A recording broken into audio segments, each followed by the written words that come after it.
ఈ నెల 20న వేములవాడలో సీఎం రేవంత్ రెడ్డి టూర్ను సక్సెస్ చేయాలన్నారు ప్రభుత్వ విప్ స్థానిక ఎమ్మెల్యే ఆది శ్రీనివాస్.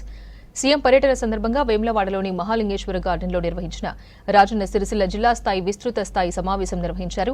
మీటింగ్కు మానకొండూరు ఎమ్మెల్యే కవంపల్లి సత్యనారాయణ, జిల్లా గ్రంథాలయ చైర్మన్ సత్యనారాయణ అటెండ్ అయ్యారు. కాంగ్రెస్ హయాంలో దక్షిణ కాశీగా ఉన్న వేములవాడ రాజన్న ఆలయం అభివృద్ధి విస్తరణ చేపడుతున్నామని చెప్పారు ఆది శ్రీనివాస్.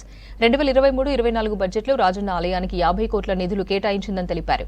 గతంలో కేసీఆర్ ఏటా 100 కోట్లు కేటాయిస్తామని మోసం చేశారని మండిపడ్డారు.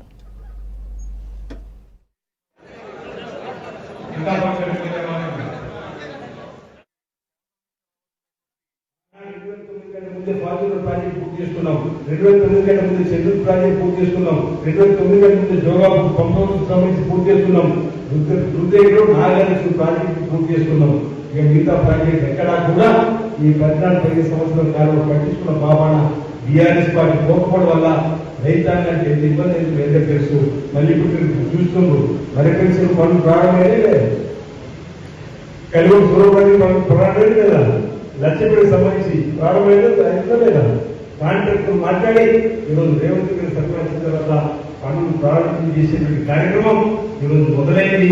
ఈ సందర్భంలో ఇంకా మనకి విద్యాలయాలు సంబంధించి వివరాలకు సంబంధించి కొన్ని రావాలి.